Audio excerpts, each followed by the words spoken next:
The old courthouse clock struck 9 in the morning as 12-year-old Tommy walked through the heavy wooden doors. His small sneakers squeaked against the polished marble floor, and he had to crane his neck to see the high ceiling above him. Everything in this place seemed too big, too serious, too scary for a kid like him. His grandmother, Betty, held his hand tight. Her fingers were rough and warm, the kind of hands that had worked hard for 70 years. She wore her best dress today, the blue one with tiny flowers that she usually saved for church. Tommy could smell her familiar perfume, the same one she'd worn since he could remember. It made him feel a little bit safer in this strange place. "Stay close to me, honey," she whispered as they walked down the long hallway. Her voice was shaky, and Tommy knew she was just as nervous as he was. They passed other people in suits carrying thick folders and talking in hushed voices. Everyone looked important and busy, like they knew exactly what they were doing. Tommy didn't know what he was doing here. Well, he knew, but he didn't really understand it. The grown-ups had tried to explain it to him. Something about a hearing, something about deciding where he would live, something about his dad and what happened before. They found courtroom 4A at the end of the hall. The door was already open, and Tommy could see rows of wooden benches inside, like the ones in church, but darker and more serious looking. A few people were already sitting down, talking quietly among themselves. His stomach felt funny, like when he had to give a presentation at school, but much worse. "There's your father," Betty whispered, pointing toward the front of the room. Tommy saw his dad standing near a big table wearing a suit that looked too big for him. His dad had lost weight since Tommy last saw him.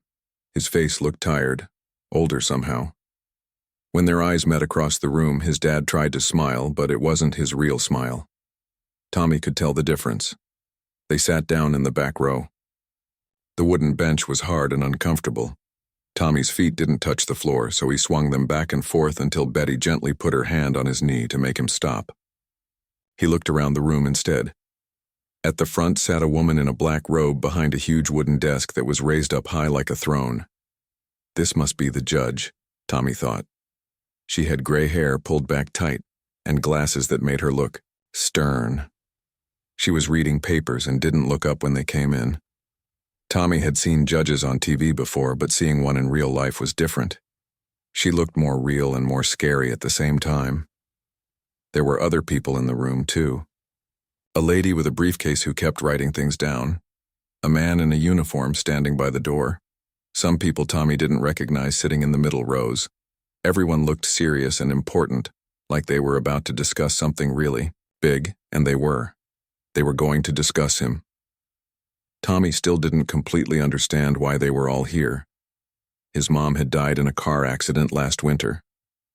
He remembered that day clearly, too clearly.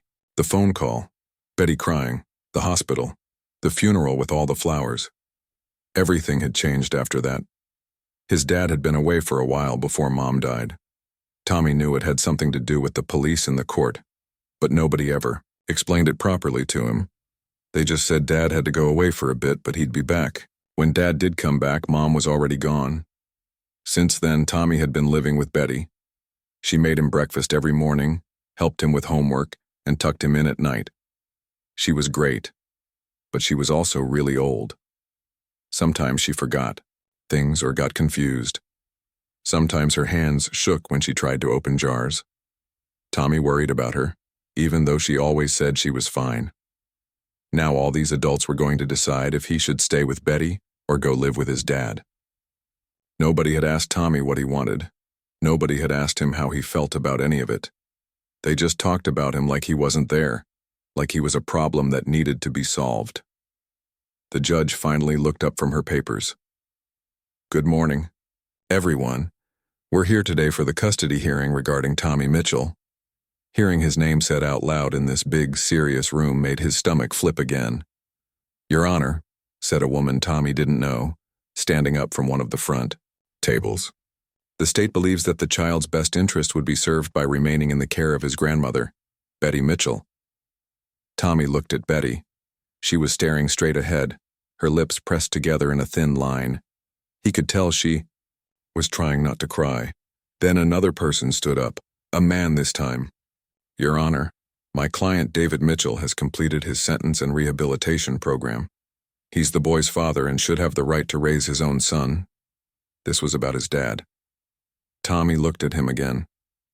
Dad was staring at the table, his hands folded in front of him. He looked sad and tired and maybe a little bit scared too. The judge nodded and made some notes. I've reviewed the case file extensively.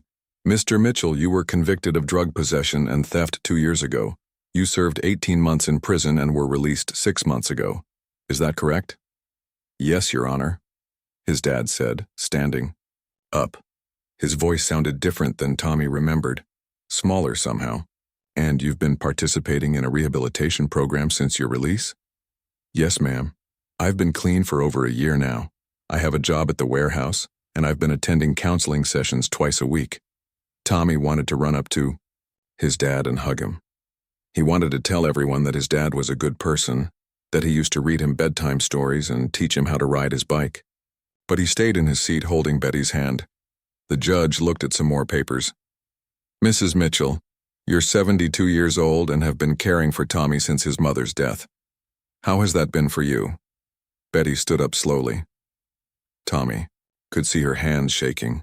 It's been wonderful, Your Honor. Tommy is a good boy. We take care of each other. But you're also dealing with your own health issues, aren't you? According to the social worker's report, you've had some falls recently. Betty's face got red. I'm fine, Your Honor. I can take care of my grandson just fine. Tommy felt angry. Why were they making Betty feel bad? She took great care of him. Sure, sometimes she needed help reaching things on high shelves, and sometimes she napped in the afternoon. But she loved him. Wasn't that what mattered? The judge kept asking questions and looking at papers. People kept talking about Tommy like he wasn't sitting right there. They talked about his best interests and his welfare and his development. They used big words that made everything sound complicated and official. But Tommy knew it wasn't that complicated. He just wanted his family back together. He wanted his mom to come home, but that wasn't possible. He wanted his dad to be around more, but everyone kept saying that might not be safe or good for him. He wanted Betty to stay healthy forever, but he could see that she was getting older and more tired. As the hearing went on, Tommy could tell which way it was going.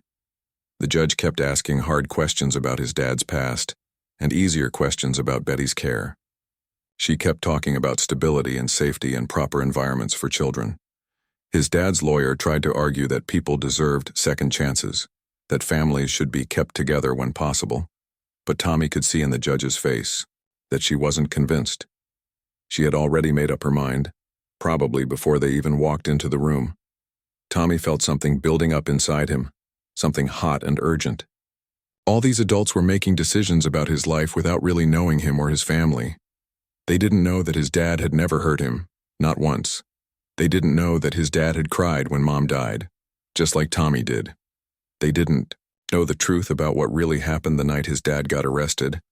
But Tommy knew. He had seen everything, and maybe it was time someone finally listened to him. The judge called the first witness to the stand. A tall man in a gray suit walked to the front of the courtroom. He looked nervous too, adjusting his tie as he sat down in the witness chair. Tommy watched as the man raised his right hand and promised to tell the truth. Please state your name and occupation, the lawyer said. My name is Robert Chen, and I'm the warehouse supervisor at Metro Distribution Center. Tommy perked up. This was his dad's boss. He remembered his dad talking about Mr. Chen at dinner a few weeks ago when he had visited Betty's house. How long has David Mitchell been working for you? The lawyer asked. About 5 months now. He started right after he got out of... Mr. Chen paused and looked at the judge. After he was released. And how would you describe his work performance? Mr. Chen sat up straighter. Honestly, he's one of my best workers. Shows up early every day, stays late when we need him to. Never misses a shift. The other guys respect him because he works hard and doesn't complain. Tommy felt a little spark of pride in his chest. That sounded like his dad. The dad he remembered from before everything went wrong. Has he ever given you any reason to doubt his reliability or character? Not once. Look, I'll be straight with you. I knew about his record when I hired him. I believe in second chances, but I also run a tight ship. David has proven himself over and over. He's even been training some of our new hires. The lawyer for the state stood up when it was her turn to ask questions. She looked like she meant business with her hair pulled back and a serious expression. Mr. Chen, you mentioned you knew about Mr. Mitchell's criminal record. Are you aware that he was convicted of drug possession and theft? Yes, ma'am. And you're comfortable having someone with that background around your workplace? Around your other employees? Mr. Chen shifted in his seat. Like I said, everyone deserves a second chance. David has shown me he's changed.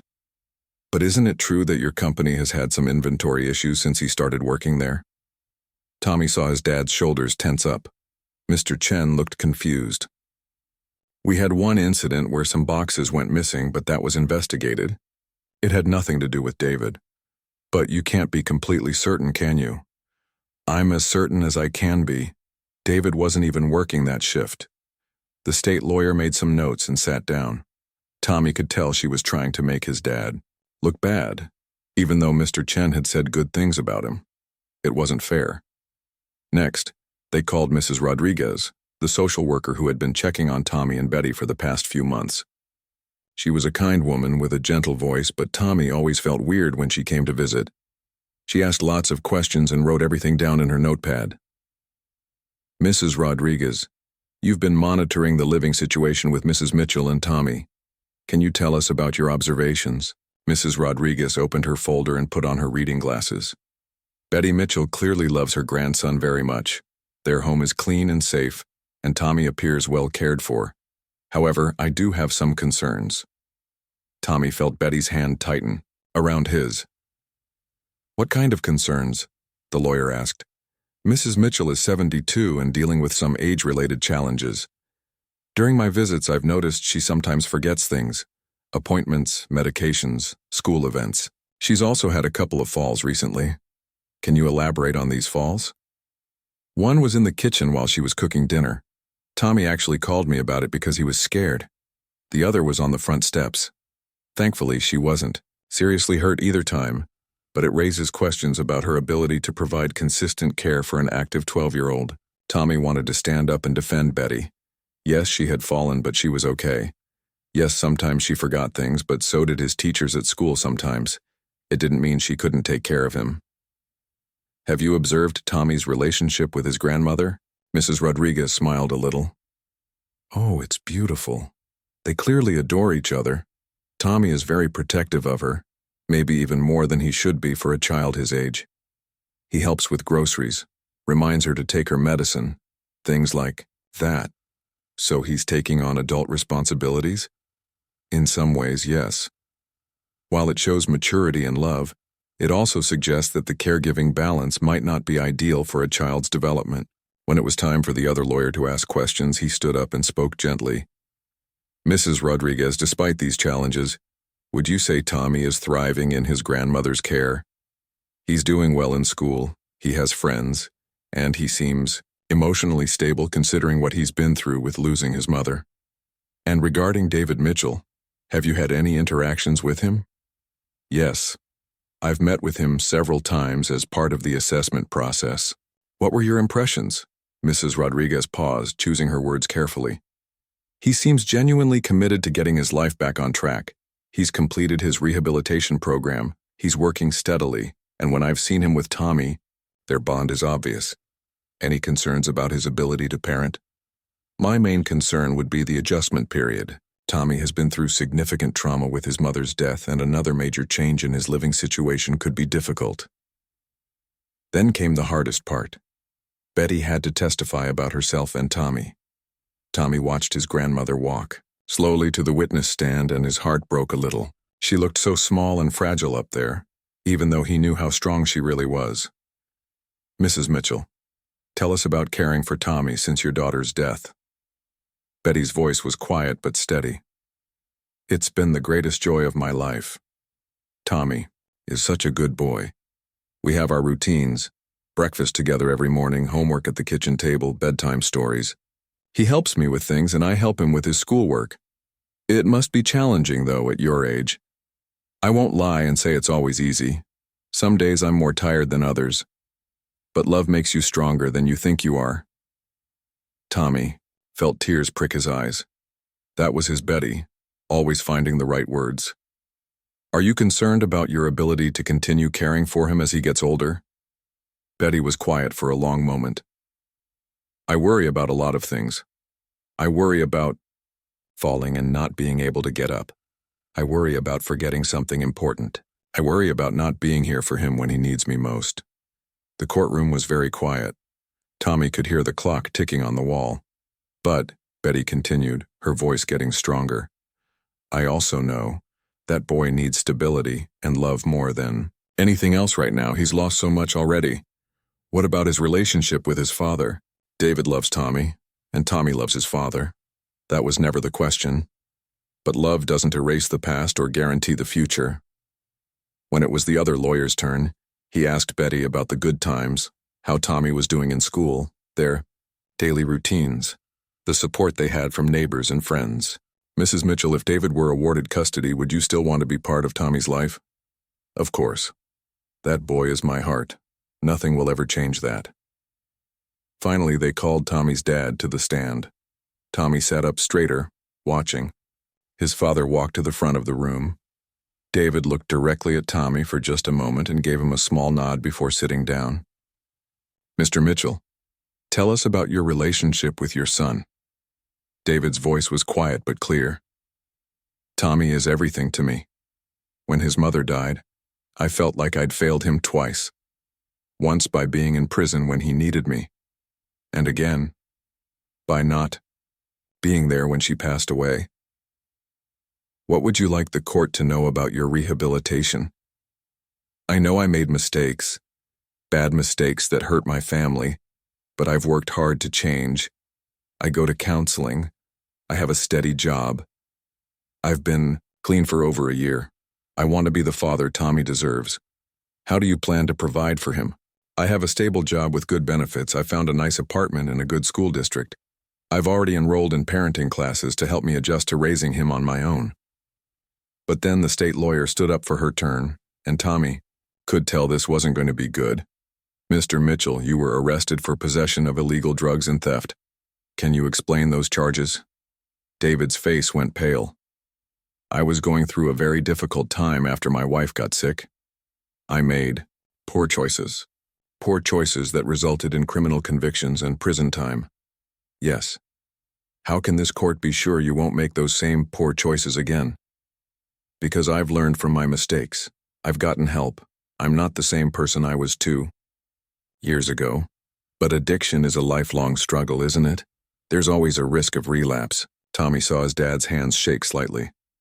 I take it one day at a time. But I'm committed to staying clean for my son. Mr. Mitchell, during your arrest, there were drugs found in your home where Tommy was living. Do you think that was a safe environment for a child? Tommy's heart started pounding. He knew what really happened that night. He knew the truth, but no one had ever asked him. His dad looked down at his hands. No, it wasn't safe. That's something I have to live with. Tommy wanted to scream. His dad was taking the blame for something that wasn't even his fault.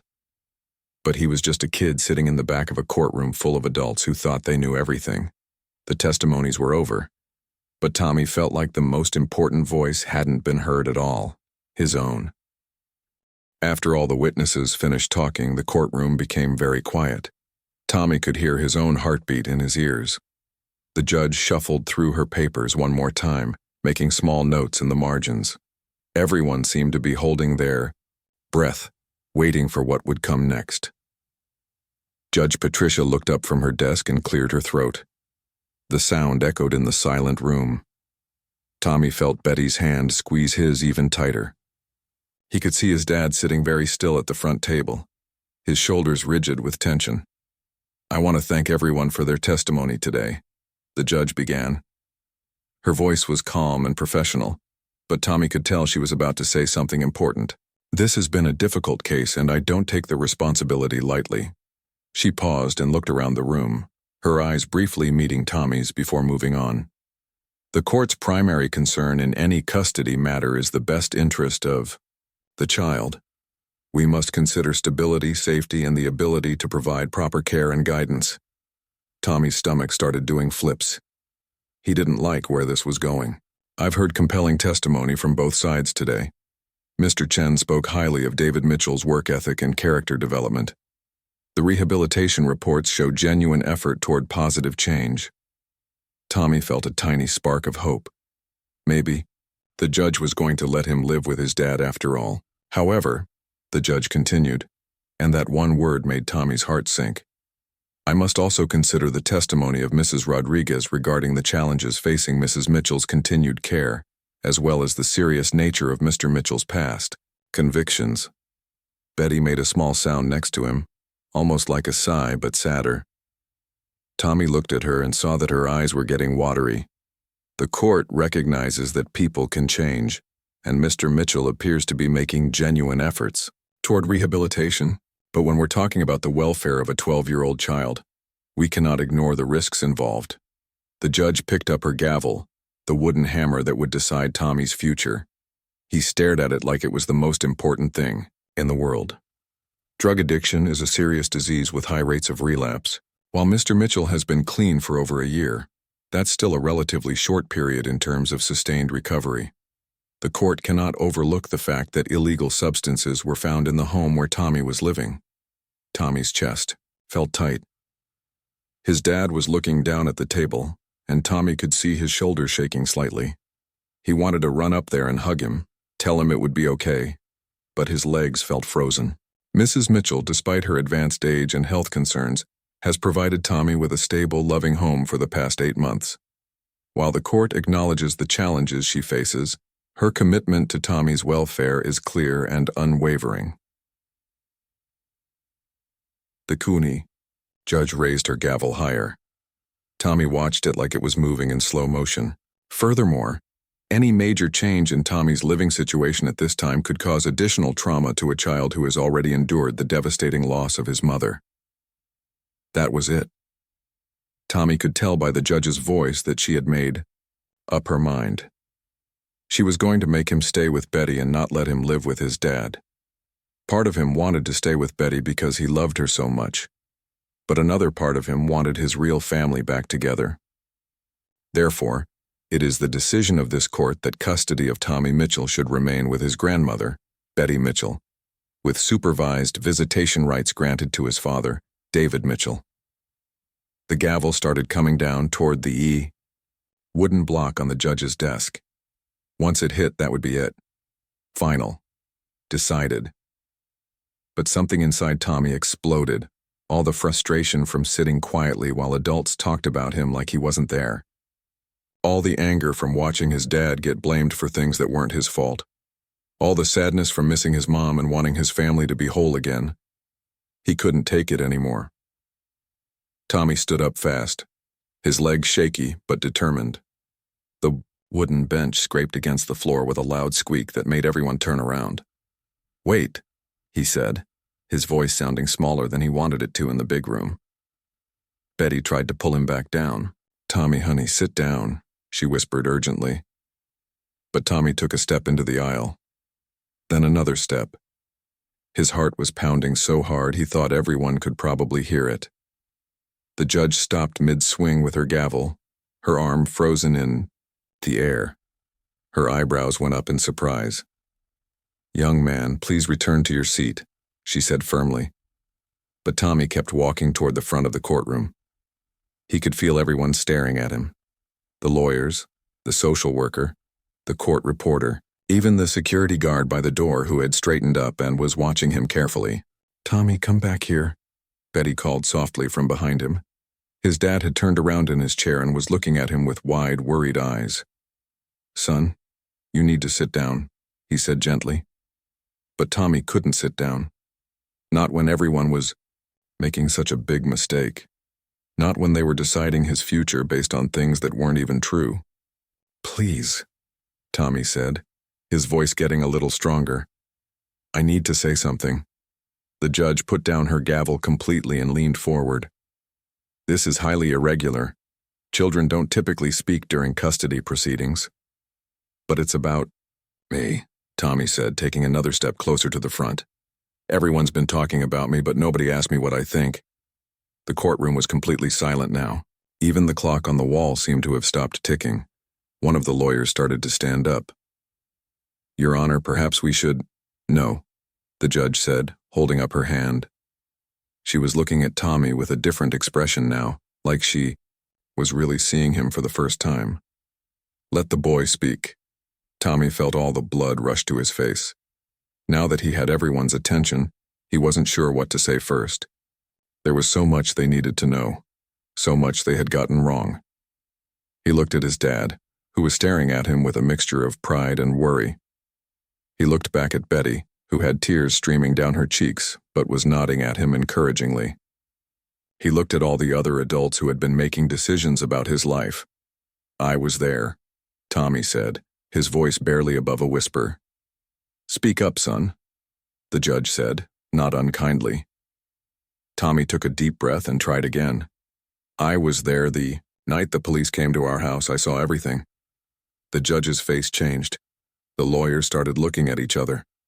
The social worker leaned forward in her seat. Tommy, his dad said urgently, you don't have to— Yes, I do, Tommy interrupted, surprising himself with how firm his voice sounded. Everyone thinks they know what happened, but they don't. He turned to face the judge directly. She was watching him very carefully now, like she was trying to read his mind. My dad didn't do what they said he did, Tommy continued. He wasn't even home when it happened. The courtroom erupted in whispers.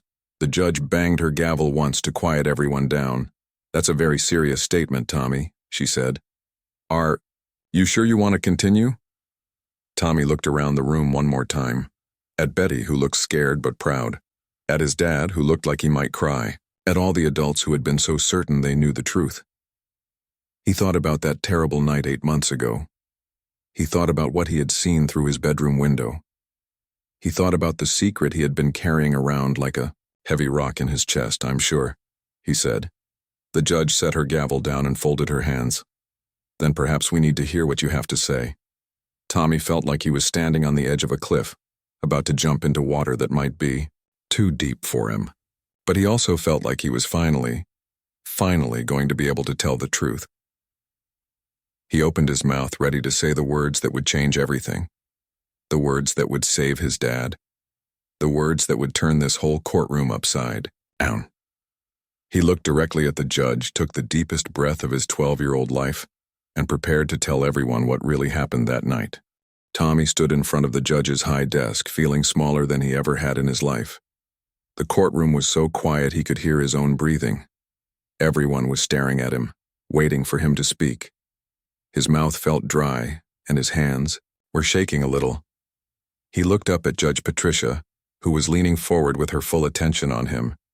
Her stern face had softened somehow, and she didn't look as scary as she had before. Take your time, Tommy, she said gently. Tell us what you remember about that night. Tommy glanced back at his dad, who was watching him with worried eyes. His dad gave him a tiny nod, like he was saying it was okay to tell the truth, whatever it was. It was really late, Tommy began, his voice shaky at first. I was supposed to be sleeping, but I couldn't. Mom had been sick for a long time, and I was worried about her. The judge nodded encouragingly. What happened next? I heard a car outside. Our street is usually really quiet at night, so I looked out my bedroom window to see what it was. Tommy remembered that night like it was yesterday. The way the streetlight made everything look yellow and strange. The way his heart had been beating fast because something didn't feel right. There was this big black car parked across the street. I'd never seen it before. And there was a man getting out of it. Can you describe this man? One of the lawyers asked. Tommy closed his eyes for a second, trying to remember. He was tall and thin, wearing dark clothes. He had a baseball cap pulled down low, so I couldn't see his face very well, but I could tell he was looking around like he was checking to make sure nobody was watching. What did he do then? The judge asked. He walked across the street to our house, but he didn't go to the front door. He went around to the back where we keep the spare key under the flower pot. Betty made a small gasp from the back of the room. She had told Tommy about that key many times, warning him never to tell strangers about it. The man used the key to get into our house, the judge asked. Yes, ma'am, I was scared, but I didn't know what to do. Mom was sleeping in her room because of her medicine, and Dad wasn't home yet from work. Tommy's voice got stronger as he kept talking. It felt good to finally tell someone what really happened. I could hear the man moving around downstairs. He was trying to be quiet, but our house has creaky floors. Then I heard him go into Dad's workshop in the basement. How long was he down there?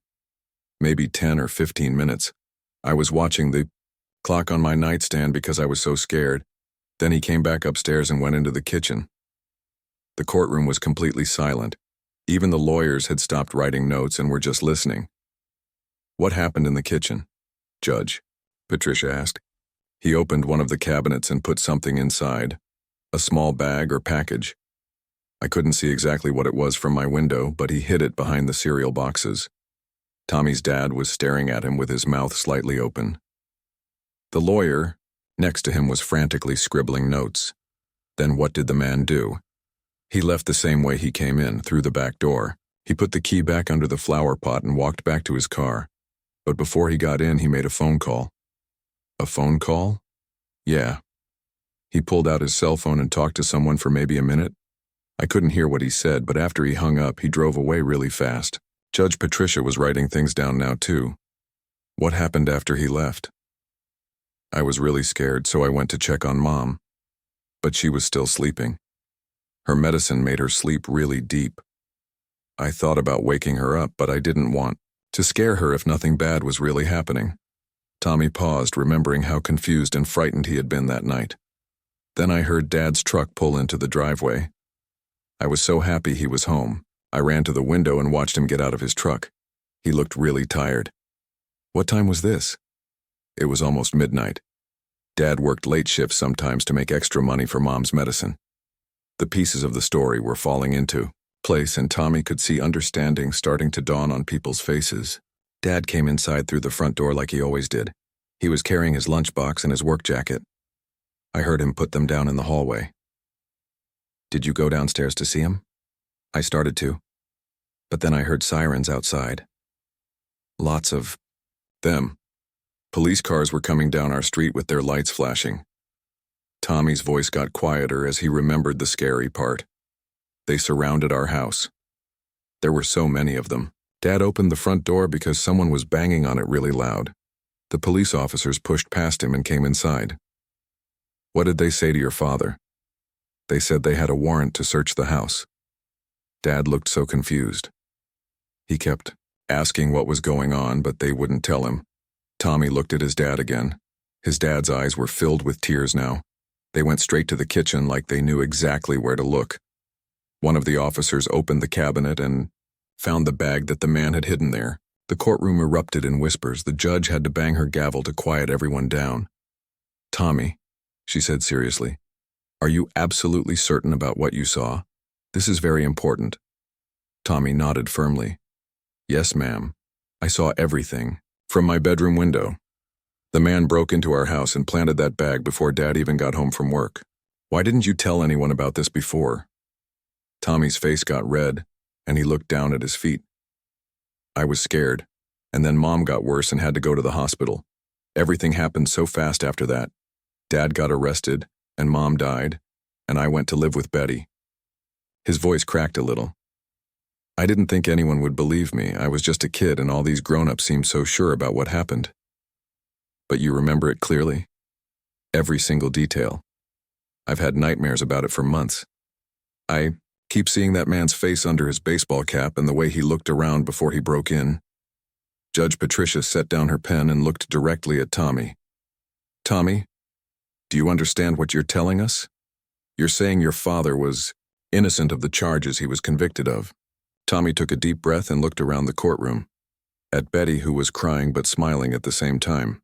At his dad, who looked like he couldn't believe what he was hearing. At all the lawyers and officials who were staring at him with amazement. He thought about all the months of keeping this secret. All the times he wanted to tell someone but was too scared. All the nights he lay awake wishing he could help his dad but not knowing how. Now he knew how. Tommy looked straight at the judge, his voice clear and strong, and said the two words that would change everything. He's innocent. The judge's face went completely white. Her hand, which had been holding her pen, started shaking. She set the pen down carefully and gripped the edge of her desk. "What did you say?" she whispered. Tommy didn't hesitate this time. "He's innocent," he repeated, louder now so everyone could hear. "My dad is innocent." The courtroom exploded. People started talking at once. Lawyers were shuffling papers frantically. The social worker was staring at Tommy with her mouth open. Betty was crying and laughing at the same time, but Tommy only watched the judge. Her face had gone from white to pale gray, like all the blood had drained out of it. She looked like she might be sick. Judge Patricia realized that she had been about to make a terrible mistake. She had been about to separate a father and son based on a crime that the father hadn't even committed. She had been about to destroy a family that had already been through so much pain. "Court is in recess," she said, her voice barely audible. Then louder. "Court is in immediate recess." She banged her gavel once and stood up quickly, her black robe flowing behind her as she hurried toward her chambers. Tommy stood there in the middle of the chaos, feeling like a huge weight had been lifted off his shoulders. He had finally told the truth. He had finally used his voice to save his dad. And for the first time in months, he felt like maybe, just maybe, his family might have a chance to be whole again. The courtroom was in complete chaos after Tommy spoke those two words. People were talking loudly. Lawyers were rushing around with papers, and reporters who had been sitting quietly in the back were suddenly very interested in what was happening. But Tommy barely noticed any of it. He was still standing in front of the judge's desk, feeling like his legs might give out. His dad had jumped up from his chair and was moving toward him, but a court officer gently stopped him. "Sir, please wait until the judge returns," the officer said kindly. Tommy looked back at Betty, who was dabbing her eyes with a tissue but smiling at him. She gave him a little wave and mouthed, "I'm proud of you." About 10 minutes later, Judge Patricia came back into the courtroom. She looked different somehow, more serious, but also more human. Her face wasn't as stern as before. "Everyone, please take your seats," she said firmly. The room gradually got quiet again. She looked directly at Tommy, who was still standing where she had left him. "Tommy, I want you to know that what you just told us is very important, but I need to ask you some more questions. Is that okay?" Tommy nodded. His mouth was still dry, but he felt braver now that he had finally told the truth. "I'm going to have you speak with me privately in my office, along with Mrs. Rodriguez and a special lawyer who helps children in court. We need to make sure we understand exactly what you saw." The next hour felt like the longest hour of Tommy's life. In the judge's private office, which was much smaller and less scary than the courtroom, he told his story again. This time he gave even more details. He described the man's height, the way he walked, the sound his car made when he drove away. The special lawyer, a nice woman named Ms. Foster, asked gentle questions that helped Tommy remember even more. Like how the man had looked around nervously before breaking in, and how he seemed to know exactly where to hide the drugs. "Tommy," Judge Patricia said when he finished, "you've been very brave today. What you've told us means we need to investigate what really happened that night. Does that mean my dad might come home?" Tommy asked hopefully. "It means we're going to find out the truth," the judge said. "And if your father is innocent like you say, then yes, things are going to change." They went back to the courtroom, where everyone was waiting anxiously. The judge spoke to the lawyers in quiet voices for a few minutes. Then she sat back down at her big desk. "Based on the new testimony we've heard today, this court is ordering an immediate investigation into the circumstances surrounding David Mitchell's arrest and conviction. The custody decision will be postponed pending the results of this investigation." Tommy's dad looked like he might cry with relief. Betty was already crying, but she was smiling too. Over the next few weeks, everything moved very fast.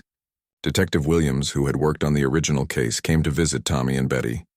He was a tall man with kind eyes who spoke to Tommy like he was an adult. "Tommy, your testimony has opened up a lot of questions about that night," he said. "We're looking into some things that maybe we should have looked into more carefully the first time." The detective told them that they were checking phone records from that night, looking at security cameras from nearby businesses, and asking neighbors if they remembered seeing anything unusual. 3 weeks later, Detective Williams came back with big news. "We found him," he told Tommy and Betty in their living room.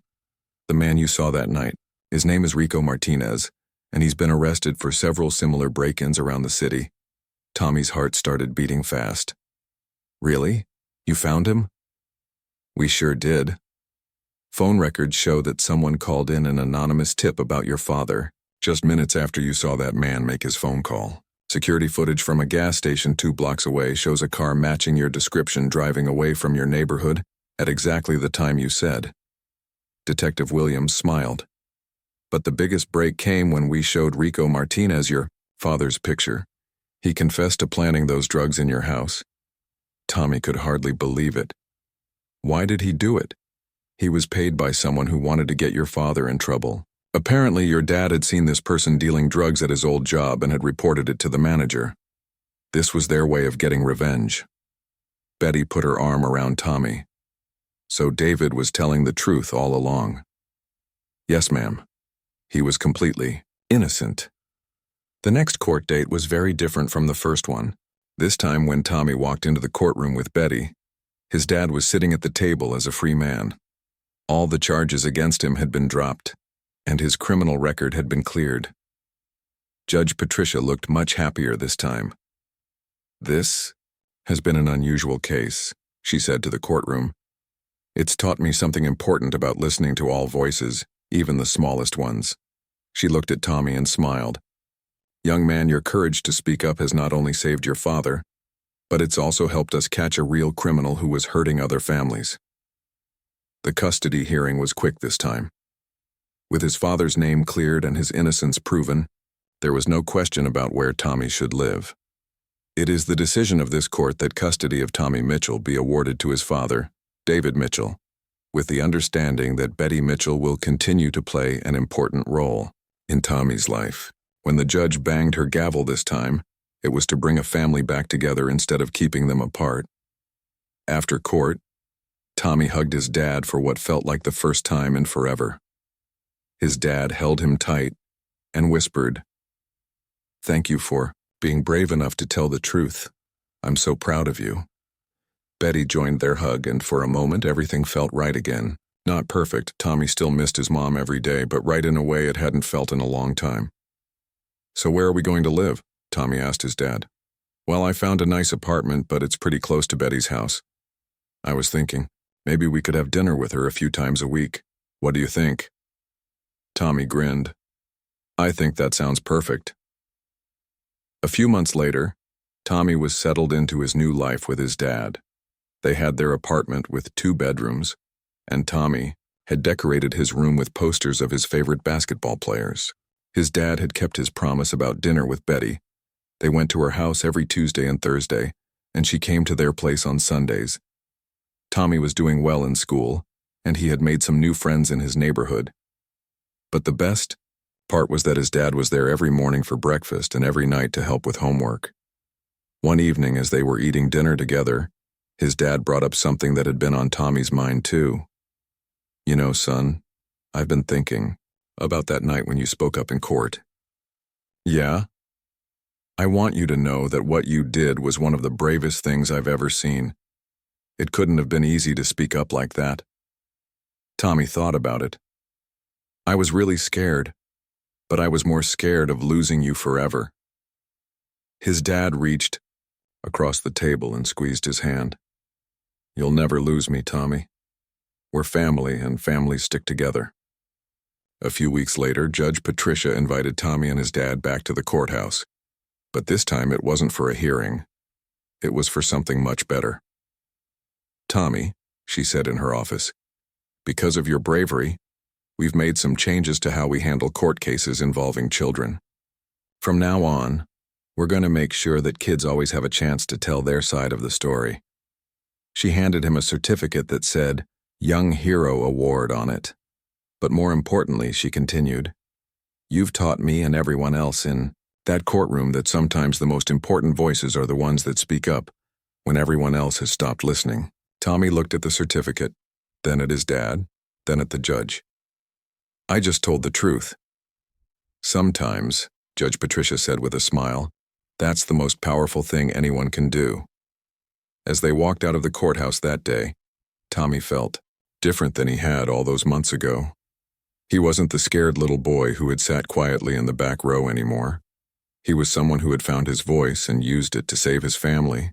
And even though he still missed his mom every day, he knew that she would be proud of the brave boy he had become.